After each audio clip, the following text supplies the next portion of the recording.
Universiti Malaysia Kelantan UMK dan Universiti Malaysia Pahang Al-Sultan Abdullah UMPSA menerima grant penyelidikan berjumlah 15 juta daripada Kementerian Sains, Teknologi dan Inovasi MOSTI bagi projek penyelidikan Strategic Development of Integrated Technologies for Efficient Recovery of Rare Earth Element for Iconic Adsorption Clay IAC-I3. Majlis penyerahan dana itu disempurnakan oleh Presiden dan Ketua Pegawai Eksekutif Malaysia Industry Government Group for High Technologies MIGH, Teknologis Rusdi Abdul Rahim kepada Timbalan Naib Chancellor UMK Penyelidikan dan Inovasi Profesor Dr. Wan Ahmad Amirzal bin Wan Ismail dan Naib Chancellor UMPSA Profesor Dr. Yatimah binti Alias. Geran ini bertujuan membangunkan teknologi bersepadu meliputi leaching mesra alam, pemisahan lanjutan dan teknologi penukaran logam bagi menyokong aspirasi nasional dalam rantaian nilai REE yang mampan dan berdaya saing. Projek ini dijangka memberi nafas baharu kepada ekosistem penyelidikan dan pembangunan teknologi nadir bumi negara melalui pembangunan teknologi bersepadu merangkumi in situ leaching mesra alam, pemisahan lanjutan dan teknologi penukaran kepada logam.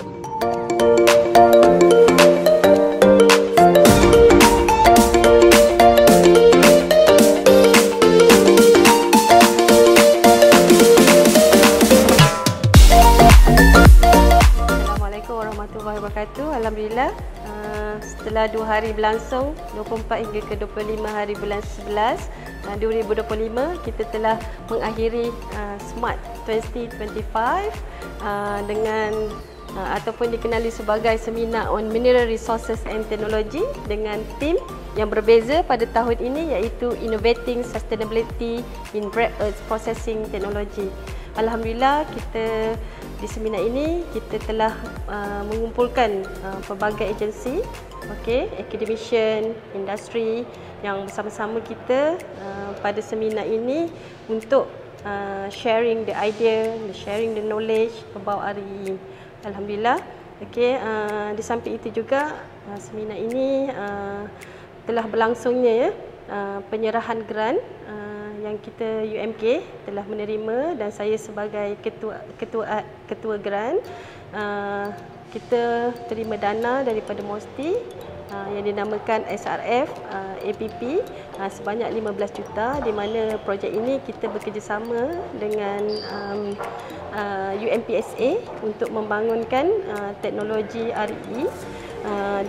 InsyaAllah ia akan bermula pada actually dia dah bermula lah pada 1 hari bulan 11 2025 dan akan grant ni akan berlangsung selama 3 tahun.